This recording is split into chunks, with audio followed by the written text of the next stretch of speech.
Pat yourself on the back because you are right here, right now, for a reason. Welcome to the On Purpose podcast, where together we will empower ourselves and others to live lives with more passion and purpose. How you doing this morning, Jared? Feeling great, man. It's summertime. It's hot as hell. I love it. I get up early, hear the birds chirping, the sun's shining. I can't complain. How are you? Good, man. I'm feeling back to myself again after some post vacation times and things like that. Feeling great, grateful.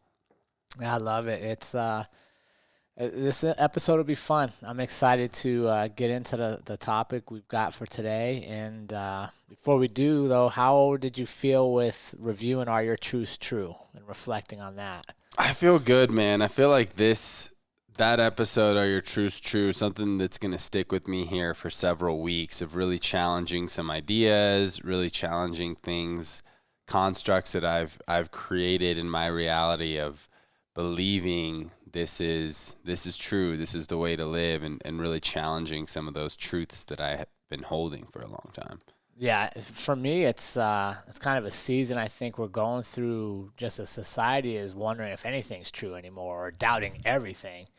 And what I want to encourage people to do is don't just doubt everything everybody else tells you, but doubt what you tell yourself. Yeah. And question that. So that's what I've really been thinking is like every day when I'm journaling, kind of trying to find one thing that I believe and then either asking people about it or just, Googling it and seeing what's the contrast view and why do they believe that. And it's kind of interesting. It's interesting to really reflect on why do you believe what you believe. Yeah. And how did I get there and why is this belief stuck with me for this long? So we'll see. I think it's a good time to reflect. There are a lot of changes going on in the world. I think potentially there could be a lot of good changes that come out of everything, but it starts with us kind of going internal instead of just relying on all the external changes. Definitely. But we'll see, man. We shall see. Always challenging truths. Today I'm really excited. Episode 74. How do we live our best life?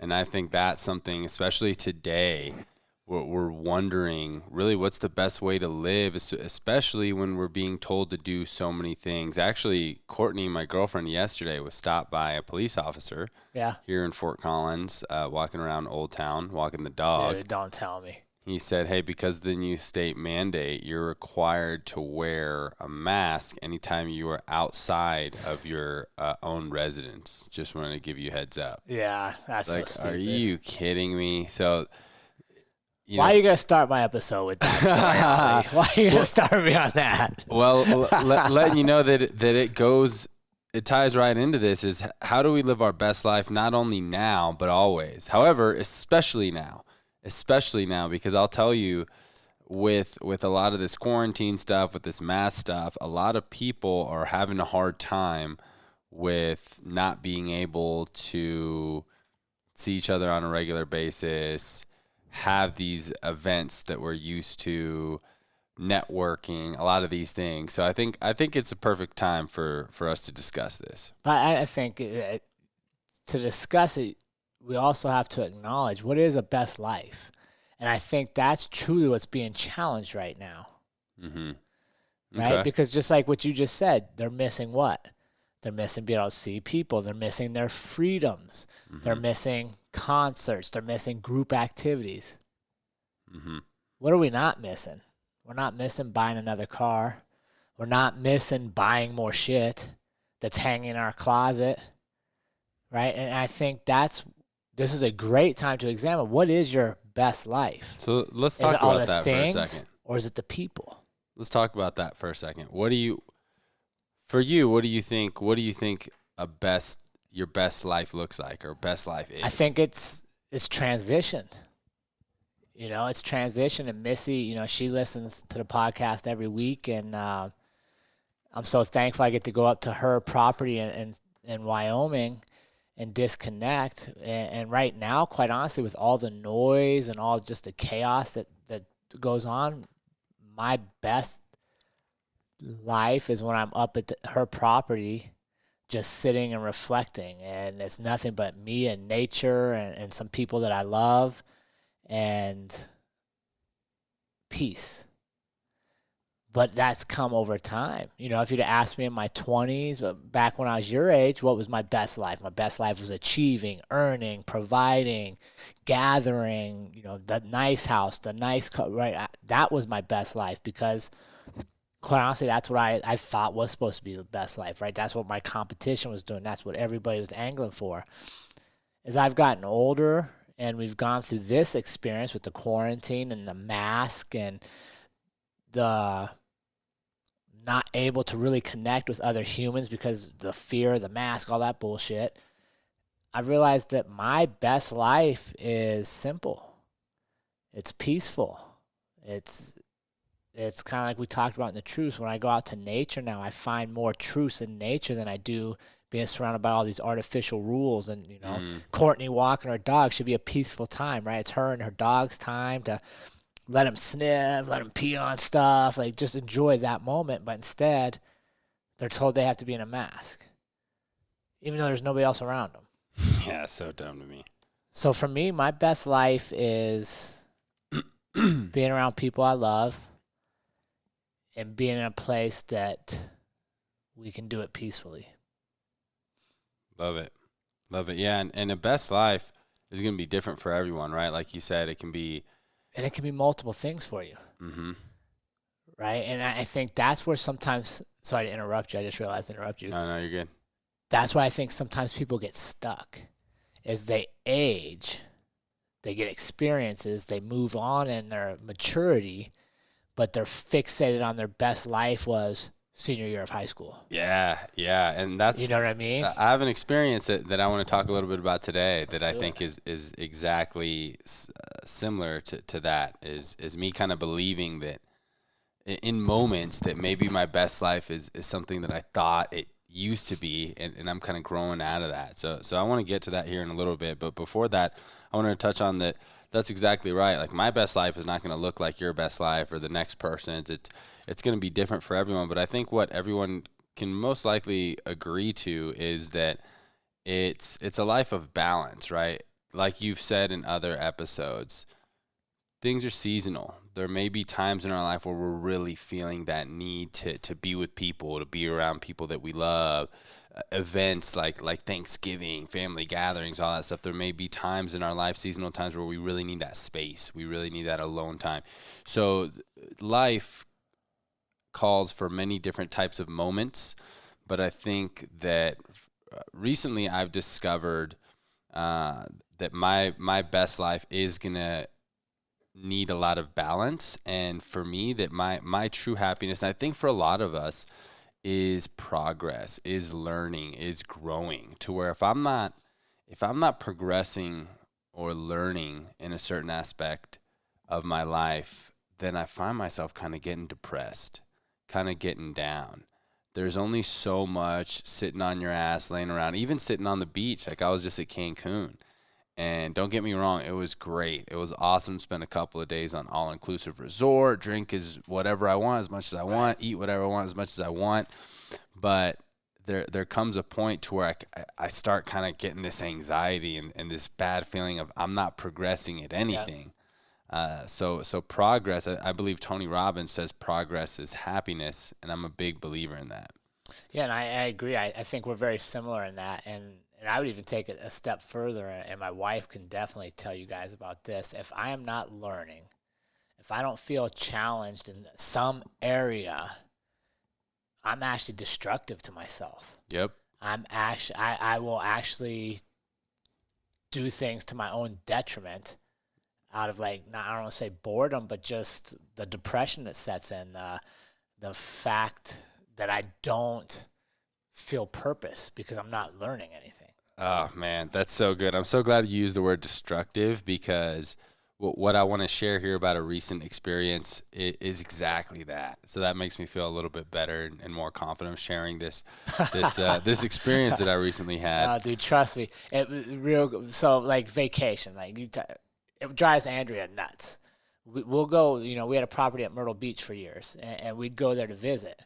And literally all the other adults that are with us, We get there, they want to organize the condo, they set up their chairs on the beach, they get their umbrella, they get a drink, first thing they do. And then there's me. And I literally get there, and I'm like pushing my kids and whatever other kids are near me out of the way to get my boogie board first to run in the ocean. And I literally be out there playing for like 4 hours with no drinks, no. And my wife's always just like, our ideas of vacation are so different. But that fulfills me, right? Like riding the waves. And then I'd always get these crazy comments from the other adults that are like my age that are just sitting there watching all the people play. And they're like, how do you keep doing it? And I'm like, because I never stopped. Mm-hmm. Like I always just kept playing. It was just part of that experience, because I'm like you. If you told me like, let's go to the beach, drink alcohol, eat bad food, and sit, I wouldn't go. Yeah. It sounds awful to me. Like the beach is nice, but the rest of it, like that's not, I know that's not going to fulfill me, kind of like you said. And then I'm going to come home and I'm going to be depressed because like I literally didn't do anything. Mm-hmm. I didn't learn, I didn't experience. And I think that's kind of where we're very common. And I think most of our community is experience. If you're doing something, you should be experiencing. Mm-hmm. Sitting numb, doing things you've already done, drinking, eating bad food, and laying in the sun, for a small minute, it's fine. Mm-hmm. But for like 3 or 4 days, I'm with you, man. I'd come back and be like, oh, that was awful. Mm-hmm. Yeah, and here in the United States, we have this culture, right? The grind culture or the corporate culture, to where you work 50 weeks out of the year and then you got your 2 weeks vacation, right? To where we're kind of taught to really, like, in those 2 weeks, man, you gotta cherish it, you gotta live it up, because the 50 other weeks out of the year you're working so hard.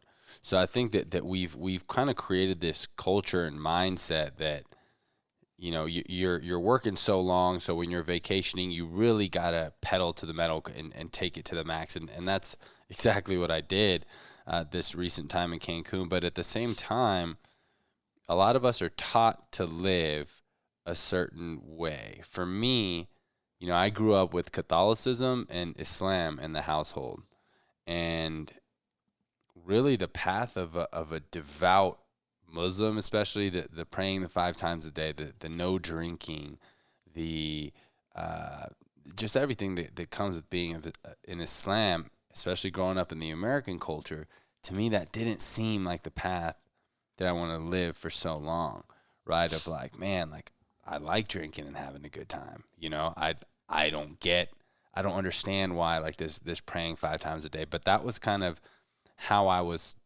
taught is the best way to live this righteous path, worshiping God all the time, doing that on either side, right? Catholicism or Islam. Sure. So my question for you, Jared, because I know that you consider yourself more spiritual than religious, right? You've said before that you don't consider yourself a religious person. So growing up, how are you taught to live, and who taught you of like, hey, this is the way that you're supposed to live? That's a good question. I think, honestly, you're mostly taught to live by what you're around and the people that are around you. Like, nobody ever sat me down. Like, unlike my family, we didn't have set, like, core beliefs. Like, we're Catholic or we're Muslim, and we're going to believe this, and everybody's going to believe it carte blanche. Honestly, I feel like I learned how I was going to live by the mistakes I made and the people that were around me and what I saw that I wanted out of life and what I didn't want. I had no real set rules. I can't remember anybody, but I think your initial people to teach you to live are your parents, right? Because you look up to them so much and you're around them so much and you kind of model your behavior after them. And then you get to a certain age in life and a certain stage where you're like, okay, I kind of like this about my parents, but I don't want to do that. Then you have coaches, teachers, mentors, people you're around. So for me, I would say most of my stuff was all external. Like I didn't have a guiding principle, if you will. Like we didn't sit and read the Bible or any other books that I know some families are like, okay, we're going to go strictly by this. We never had that. So I would say just off experience. Yeah. Yeah. And then based on your experience, are there certain things that you think are necessary for people to live their best life? I would say moderation, man. I think to be your best means you're a little bit of everything. And even your stories that we'll get to here a little bit, I think when we're on the extremes, we set ourselves up for failure. Like, let's just take religion for it. Like, let's go Islam. Pray 5 times a day, no alcohol. How many people truly can do that every day? How many people do? Right? Like even Ramadan, right? Ramadan is a very strict fasting, suffering, but it's a temporary window. It's just designed to let you know you're capable, but it's not a sustainable way to live for most people. Like, there's a few, your higher level people that want to commit 100% to that can do that for sure. But for the majority of people, that's not going to work for the rest of their life. And I think for me, your best life is somewhere in the middle. It's not in full deprivation of everything you want in life all the time, but it's also not in giving yourself everything you think you should have in life. It's that middle ground. And I know I've struggled the most when I find myself on one extreme or the other, buying stuff that I shouldn't be buying because I don't either have the money or the need for it, or depriving myself of everything to try to reach a goal, and like fighting, for example. Fighting is a huge, if you think of a fight, training, it's both extremes. It's deprivation of almost everything that's not fight related. Bad foods, partying, socializing. Like, you literally wake up, train, recover, train. Think about your next workout, my meal, my next workout. But then it's also excessive, right? And then it's all workouts. It's all physical. It's all mental training for fight. So that's kind of why I think when we come out fights, like I was talking, I think the last episode, you're almost depressed. Mm-hmm. Why is that? Because you've not been in the middle at all. You haven't had some social relationships, but not too much. You haven't had some bad food, but not too much. You've been extremed. Right. And for me, when I find myself in the extremes, I usually have a crash afterwards until I can get back to my middle ground. And that's where I'm my most efficient, my most effective, is when I allow myself to be in the middle. Like, I can have some food that's maybe not so good for me, and then I can exercise. Mm-hmm. But I don't have to, be on some crazy diet where I only get this many calories and this many, like, that just doesn't work for me. Mm-hmm. If that makes sense. Yeah. And I truly think if you look at our world right now, where's some of the danger is that there's very few people. We're not in the middle. Like, the power brokers, our politicians, whatever, they're extremes on both ends. Mm-hmm. And I think anytime we live on extremes, there's short-term, like, wow factor, but then it's not sustainable. Like, that middle ground is our best life, at least for me. Yeah, that's a great point. And I think that's a good segue for me to share with you guys on Purpose Community, kind of my recent experience that over the past couple days, I've carried a little bit of like, man, what the hell was I thinking? A little bit of shame around, not super proud, but I definitely went on the other end of the extreme, So I was preparing, as a lot of you know, for my fight. Before that, I had 75 hard, which was more like 100 something hard because I had failed, and so I was just letting Jared know that I realized that this year, 2020, was the longest stint since I've started drinking alcohol in my life. That I've 6 months, not a drop of alcohol, right? And I was like, wow, really thinking about that, how alcohol has so been ingrained in my life of, happy hour here, hanging out with the boys here, you go to a networking event there. And I was on that end of the extreme, and then preparing for the fight, right? COVID, no socialization, nothing. So after the fight, I was on this high, had an amazing fight, first round TKO, my dream finish, what I had visualized. Was so excited. Then I booked this all-inclusive resort vacation in Cancun, and for, like Jared was saying, the pinnacle of having a great time for me for a while in my 20s was getting hammered drunk with my friends, right? Of like, that's the best. We're taking shots. We're having a great time, right? In my head, like, that was the kind of the pinnacle of having a great time. So when I got there, I was Andrea style. First thing, let's get some drinks. Boom, where the shots at? Tequila, let's go. And And don't get me wrong, we had a great time. And we were still doing stuff. We were doing the little salsa classes, even though I was like drunk doing them, sweating my ass off, doing the classes, did the little aqua bike class. Had a great eating my ass off. I mean, I ate so much food, man, because I'd been dieting. So I had a great time there. But the thing is, when I got back, it didn't stop. I was kind of like, we got back on a Sunday. Didn't drink Sunday, but I told Courtney, my girlfriend's getting ready to move in, so I kind of had this anxiety too about that, of like, oh, I'm gonna be losing my personal space, and just kind of thinking of all the negatives about that. So then Monday night I decided to drink by myself, right, which is something I never really do. And same thing Tuesday night, drinking. Then I'm like, oh, I'm going to get back. I was going to plan to go to team. Nah, I'm going to drink instead. Order some Chinese food. I think the night before I ordered some pizza. Just really going hard in it. And then I think I have shared before that last year I was kind of back and forth on cigarettes. Haven't smoked, I don't think, all 2020. We ain't got a pack of cigarettes. Being destructive, literally destructive to myself. And I'm analyzing all this, I'm drinking, I'm eating shitty, cigarettes, all this stuff. And then honestly, I'm thinking, oh, my girlfriend's going to be moving in. I'm not going to be able to watch porn ever, and that's something that I kind of always try to refrain and abstain from too.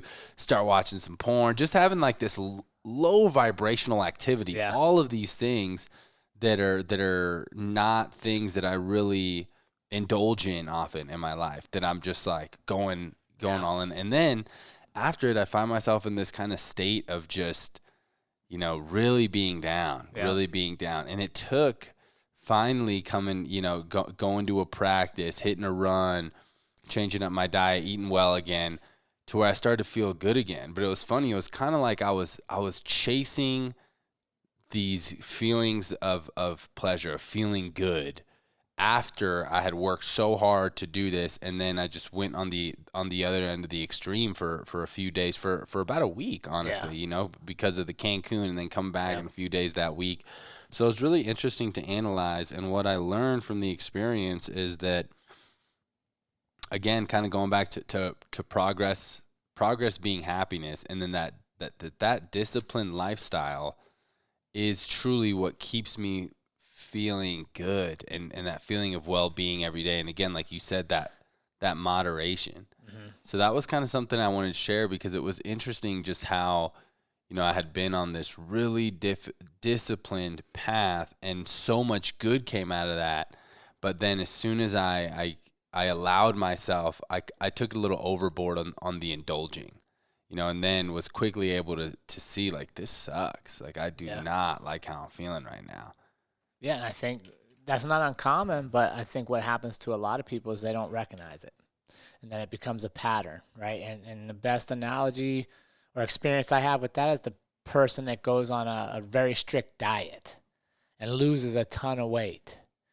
And then within a year, right, they get off the diet because they met their goal weight, so now they think they get some freedoms back. They vary off the program. And then within a year, where are they at? Same weight they started, because they didn't change the habits that kept them from getting there. They just were a part of a system. And I think for us, one of the goals is you don't have to be extreme all the time. Mm-hmm. But there's that fine place in the middle where you can have a drink or two, but not lose productivity, right? And that's what I struggled with in my 20s, was especially with alcohol, is like, I think it's a common thing, right? If there's drinks, like, you're not just drinking a drink, you're drinking until it's all gone, and then you gotta go get more. Mm-hmm. And and you're now where I'm at, I'm like, hey, you can have a beer or two, and then you're done. You go on, and I think that's kind of the microcosm of life, right? Like, from one extreme to another extreme, there's probably not true happiness in living either extreme life for most people, right? Most people don't want to be extremely disciplined all the time, 2 workouts a day, a gallon, right? Is that sustainable for some, but not for most? But putting ourselves in the middle, right? And what I mean, and not just physical health, because we're talking a lot about physical health, but let's talk about mental health, right? Like, putting ourselves in the middle where we're still challenging our thoughts, we're still learning, but we kind of know what we believe. And we're critically thinking. We're not being swayed by one extreme story over here or one extreme story over there. We're in that middle, seeking our own truths and seeking our own best life, which includes information. Mm-hmm. It includes knowledge.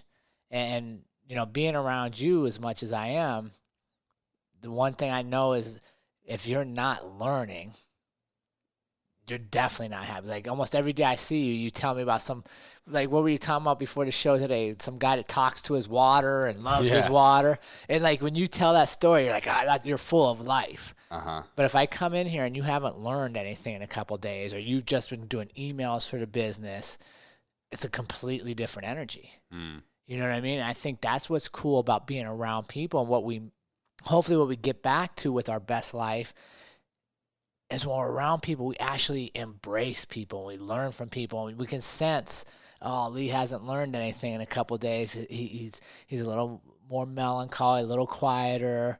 Mm-hmm. Or Jared hasn't been reading or doing what he has because he come in, he's kind of like, mopey. You know what I mean? Like, we pay attention to that. Right. Because I truly think for most people, our best life involves other people. 100%. And you know 100%. What? When other people actually pay enough attention to care about you and to recognize, hey man, all these seems down. Maybe I should share with him something I learned. Mm. Well, if I share with you what I learned, guess what you just did? You learned. Yeah. And now you get picked up, even though right? But that's where I've progressed to as far as my best life. I don't need more things. I want less things. I want more good people. Yeah.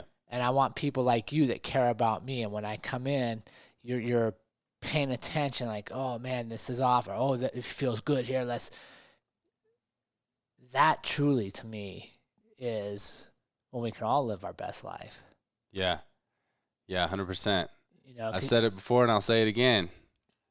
There's a reason why the worst punishment upon a human being is solitary confinement. It's because we all need people to be happy. People, but let's even go further. And let's go with purposeful people. I don't need 8,000 friends that don't give two shits about me, that like everything on Instagram and heart me, and right. But when I see them in person, they don't take time to notice I'm off today. Mm-hmm. Right? What was that episode we did? Shit, it was one of our very first ones. I think, you good or whatever. Yeah. Right? When people are like, I'm good, and you're like, you're not really good. What's going on? Right. We need people like that. Yeah. That less numbers and more quality. Mm-hmm. And that comes back to really knowing yourself in order to know others, right? So I like to think of examples. I want to play the little devil's advocate on the extremes. Yeah. Okay. So right now I'm reading a book called The Autobiography of a Yogi. That's yoga person? Yeah. And his I forget his first name. His last name's Yogananda. He's a huge influence and someone who brought a lot of yogic practices to the Western world, like in he was around like 1920s, 1930s. Wow. Yeah. And it's pretty amazing to hear some of the stories, because a lot of people in India, I want to go to India badly, man. It's a very mystical place, and they're not, even the Hindu religion, it's not like the Christians or the Muslims that, trying to get you to follow their religion. They kind of do their own thing over there. But back then, there's a lot of masters who do these mystical things. I mean, insane stuff. Like there's a story about they were hunting this robber, and this guy, they're calling this guy who they think is the murderer robber guy. The police are like, hey, stop. This guy's not stopping. The police bring an axe, chop his arm off. The guy doesn't even react. They come in front of him, and he's like, I'm not the murderer you're looking for. They realize he's like this spiritual master. Like, oh, I'm so sorry, blah, blah. He's like, hey, don't worry. Plugs his arm into a tree. He says, Mother Earth is going to heal me. Tells him, come back in 3 days so you won't feel guilt. I know you guys feel so guilty for getting the wrong guy. Come back in 3 days. His arm is better, right? And they have so many stories like this throughout India. And it may be hard to believe, but there's a lot of these stories and evidence that some of these are true. So a lot of people in India, because of stories like this, they want to go on this path of what we would call pretty extreme. You know, and when I have these conversations with Courtney, I tell like, you know, that's not a path that I would want. Like that guy I was telling you, Ram Dass, the Harvard professor, he went over there and his day is like 6 hours of meditating every day, you know, being really still. They're vegetarians. There's you want to talk about simple life, super simple life, but that's the journey of life that they want. I also think about someone like Bill Gates. I watched his documentary on Netflix and talk about how he thinks that developing the body, being fit, is kind of a waste of time.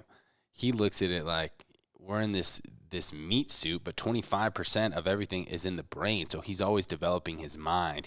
He's always reading. He's always on the computer. He maybe plays tennis like once a month, but the dude doesn't really value health, physical health, physical fitness. Crazy. Right. Which is interesting, but that's his way. So I think it's really important to realize like what's best for you. You know, if what's going to make you happy is to have that extreme life of a very religious person or the path of a yogi, awesome. Or if, you know, you're like Bill Gates, someone who just wants to develop the mind and doesn't really care about the body, or vice versa. Maybe you're a bodybuilder, you know, you don't care about learning things as much as you do learning about the body and building the body. I think it's important to really look inward and find out what makes you happy, right? Because for me, if you told me that, hey, this is the way to live, Bill Gates style, right? Like, don't worry, I would be so unhappy because I've always been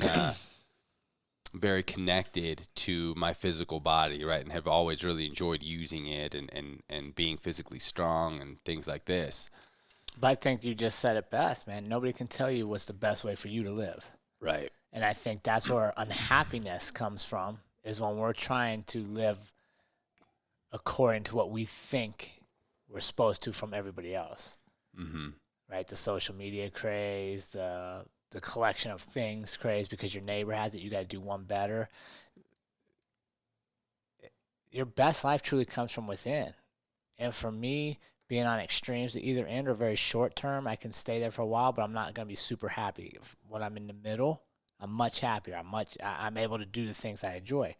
That could be different for somebody else that maybe has extremely addictive personality traits and alcohol and drug like that controls their life. Maybe they like living on an extreme, but they got to get to the other extreme where it's maybe extreme meditation and monk-like and going to India and removing all temptations to, you know what I mean? Maybe that does work for them. Mm-hmm. But I think that's the key, is your best life is not dictated by anybody else other than you. Mm-hmm. But you got to know what it is. And how do you get there? Through mistakes, through experiences, trying things yourself. That was my next question for you, is how do we get there? You got to live. Experiences and mistakes. You got to, right? And think about it. When we went on this quarantine, one of the common things I heard people say was like, oh, just relax and watch Netflix. Just sit back and binge. What are you doing? You're watching a media presentation of all these other ways life can be lived. Mm-hmm. And too many people watch TV and they take that experience that they saw in make-believe and they think that's their experience instead of going out and doing it themselves. Right? Like, you know, people are always like, Jared, do you watch football this Sunday? No, I didn't watch football. Well, why wouldn't you watch? Dude, it's 3 hours I could be doing something. Right? Like, think about it. Like, I'm literally going to sit and watch grown men have an experience, or I could go out and experience something myself. Now, I'm not saying that I'm against football, but I can catch the highlights in 10 minutes and catch all the big plays. Yeah. But in those 3 hours, I experienced.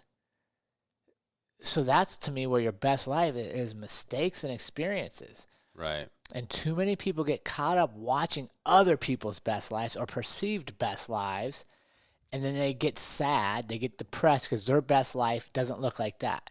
Mm-hmm. Well, guess what? That's make-believe. That their best life probably isn't that either. Mm-hmm. But why are we comparing? And I think that's the other danger for truly living your best life, is quit comparing yours to everybody else's. Yours is yours. Yeah. and it's not supposed to be everybody else's because you're unique. Yeah, no, I agree with that. And I love that. And I will say for the football watchers out there that, watching a game of football, you can make that an experience, right? I mean, some tailgates, some Super Bowl parties, when you're around people you love and things like that, you can create that as an experience. However, you need to be aware of, if you're the type of person who catches every game for your team, watches every game in the playoffs, that's a lot of time that you're putting into generally the same exact experience, to where that's not really experiencing different things in life. To where I think you're absolutely right is you do these things and you learn and you grow from them. Like, I walked into Trials MMA 3 years ago. Crazy. And I had this dream of, like, I'm going to do an MMA fight one day. I'm going to become a Brazilian Jiu-Jitsu black belt one day, all these things. And I actually had to go through those experiences and put in the time to really know what it was going to feel like, right? I always had this idea of what it would feel like to be in a cage, to fight.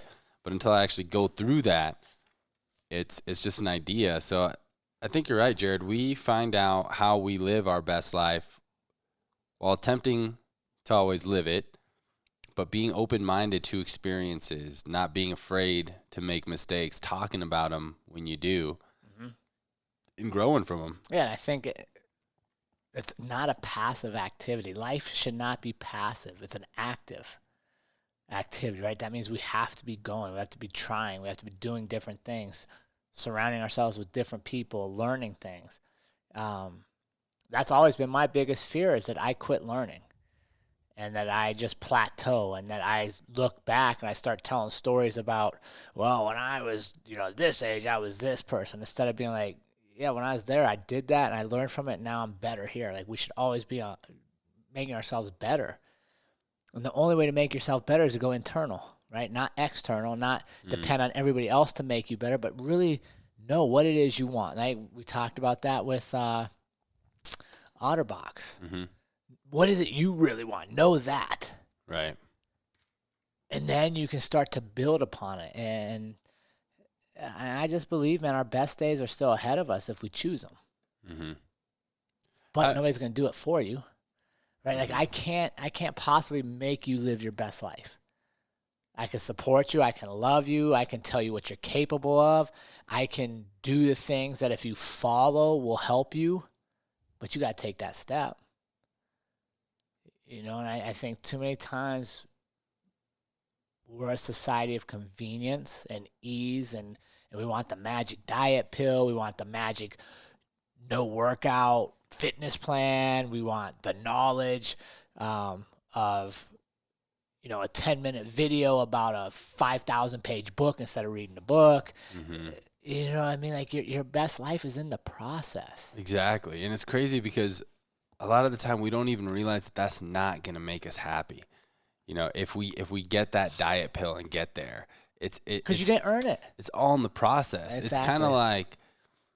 It's kind of like beating a video game, right? I remember one of the most popular games in the world was Pokemon.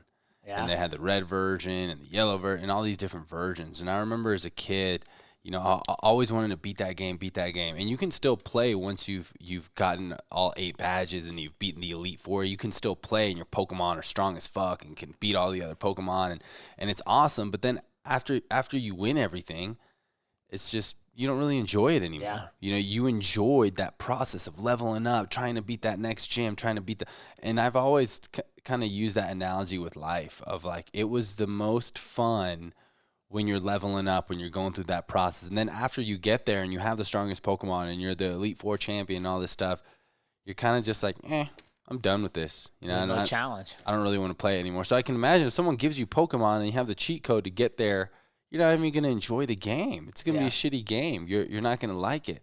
And I like that analogy with life all the time, because I've found in my life too that's what it is. If I had gone into Trials 2017 and fast forward to my debut, that would have sucked. So that's because that's where all the memories are. Yep. Right, all the memories, all the learning moments are in the process, not the actual outcome. Mm-hmm. And that's that's going back earlier. You had mentioned the grind culture and that we work 50 weeks to have a 2-week vacation. And I would even take it a step further. Most people work 5 days to get 2 days off. Mm-hmm. And they, you talk to somebody like, how you doing? Oh, it's Monday. Oh, it's Tuesday. Oh man, it's Thursday. We're almost to the weekend. And what a defeatist mentality that is, that you're literally willing to go through the motions 5 out of 7 days to enjoy 2 days. And you're going to do that for 20, 30 years of your life. Like, enjoy those days, because whatever problem a Monday brings is an opportunity to grow and to learn. Yeah. And that's what you celebrate on the weekend. If you just go through the motions all week, what are you celebrating? Mediocrity? Perseverance? Like you just kept showing up. Like, that's showing up is important, but sometimes so is productivity and actually doing things that you're proud of. And that's, for me, this whole episode, like my best life, what I've found and what I've come to learn is in moments. My best life is not big events. It's not gigantic milestones anymore, which I used to think. It's literally in small moments. Because this is a moment. This is it. This is it. When we're done recording today, we will never get this period of time back. So if I enjoy this, if I give and I learn and I receive, that's the best moment. That's my best life for now. And then I leave here and I go make another best moment. And then, right, if I stop and think about my moments, it just puts a lot of things in perspective. And you truly realize the importance of already how much abundance you already have, instead of always looking to the next thing. Yeah, because all we have is right now. And then, dude, I could walk out of here and get hit by a car. Yeah. Or somebody without a mask could cough on me and I could fall dead, apparently. Right? Yeah. I mean, it's possible. And how much, like for me, how much of my life did I spend wanting to acquire things? And there's nothing wrong about things. Trust me, community, I'm comfortable. I have a house, I have a car, like I'm comfortable. Airstream. I have an Airstream. I'm comfortable. But I don't need more. What I truly miss is time with you and time with my kids, and being out in nature to where I can just really appreciate everything that's around me. And I would encourage our community to quit looking always to the next thing and the next thing. And I talked about this at the gym the other day. If every drill we do, you're looking at the clock, wishing that clock would be over, it's going to be over quick, and you're not going to get much out of it. And I think sometimes we do that with life, right? Like it's Monday and we're just looking at the clock waiting for Friday. And then it's, Sunday and we're dreading the clock going to Monday. And we spend so much time always looking ahead that we're missing all the moments. And the next thing you know, you're on fast forward and you're at the end of your life. And you missed a lot of time to really live your best life, which is moments. Yeah. Yeah, and we can always get back to that. After my little indulgence destructive period, I found myself being here at work and having a really hard time getting motivated, getting going, looking at the clock, when am I gonna be able to get out of here, kind of thing. And it really goes back to, for me, gratitude, right? Really looking and really taking a moment. And I fell off of that, even though I'm always talking dad grat, always preaching it. Fell off of that for a couple of days, and I could notice, right, when I think that's one of the most essential elements of living your best life, is always taking a moment for what you can be grateful for. Yeah. Because no matter where you're at in life, no matter what your circumstances are, we have something to be grateful for. Even the ability to draw a breath, right? That's something right there. So before we close out, Jared, I just kind of wanted to recap for our listeners on what we talked about are the essential elements of living your best life. One of them I will say is practicing gratitude, and that's something that I am and will continue to dedicate a lot of my energy in my entire life for, is trying to inspire and cultivate people to practice that daily actions towards gratitude, whatever that means to you. Could be a journal, could be vocalizing, whatever. So gratitude, I think is an essential element. Yeah, it just makes you appreciate what you already have instead of looking for what you want. Exactly. And then you had mentioned experiences. Yeah. Right?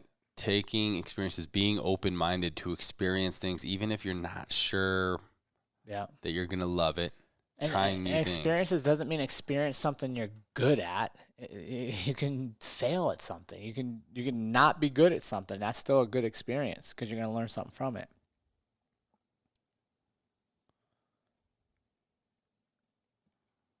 Relationships. Spend time with people you love, people who love you. Meet new people. Yeah. Right? People's relationships are huge. Yeah, and that's what, most people have said during this whole time is they're missing is just being able to see people, and that's why a lot of people don't adhere to the mask policy is it makes you not as human if we can only see your eyes. Mm-hmm. And then another thing I wanted to put on here is discipline. Doing hard shit every day, whether that's a workout, a cold shower, you're trying to start meditating. That could be hard for some people. People don't like reading, healthy eating. Do something that's not convenient. You know what I mean? Like, it's so much easier to just turn on a TV and sit in a recliner and stare at other people versus, maybe picking up the book and reading and then highlighting and reflecting on what you read and how it applies to your life. And then I would just encourage you, man, your best life is going to be in the moments from day to day, not going for 50 weeks to get to a 2-week vacation that you think is going to create these magical moments, because there'll be some, but those other 50 weeks had some milestones, kids' birthdays, the tooth fairy, anniversaries, like, think about all the stuff we miss. Right. Or we rush through to get to the next thing, and just slow it down. Right, yeah. I think if there's one good thing that came out of our current situation is that it kind of did slow time down because it forced isolation. It forced you to just sit around, which meant the days seemed longer. But it also showed us that we're capable of slowing our own lives down if we choose. Amen. Yeah, we can choose joy in each moment. We have the power to choose. One of the most powerful powers on the planet is the power to choose. So we have that potential to choose how we want each moment to be. So love it. Gratitude, living experiences, cultivating relationships, discipline, choosing happiness, being in the moment. Yeah. Awesome. Perfect. We got some practice for him, Mr. Ali. Yeah. So the practice for this week, guys, is to kind of go through the episode and reflect on your journey. Part 1 is reflect and write down who are the people in your life who told or showed you how to live. Part 2 is how do you believe you should live and why do you believe this? And then 3 is reflect on, are you living the life you believe you should live? Why or why not? And then email your practice to onpurpose.official@gmail.com. All right, team, as we wrap up another episode of the On Purpose podcast, we are thankful for having you all on our journey. We want to announce new ways to include you and let you go deeper into our community. First off, we got the onpurposepodcast.com website where you can subscribe to our monthly newsletter, get inside tips, and see what's coming up in the upcoming months. As well as our new launch is our Patreon account. We have 5 tiers where you can decide at what level you want to contribute to the podcast and the community, help support us, continue to push us forward and grow. And it's as little as 50 cents an episode or $2 a month, all the way up to $50 a month, depending on where you want to be. Perks of this are sneak peek episodes. You get the episodes quicker. You get to contribute on episodes. You get monthly Q&As with Ali and I and special guests. And you get to be a building block for our community as we continue to grow worldwide. With the release of Shelly Davies' episode, we are now international. And we're excited for the future leads us. So please fit in with us wherever you are comfortable. And remember, team, life is far too short to live any other way than on purpose. We'll see you next week.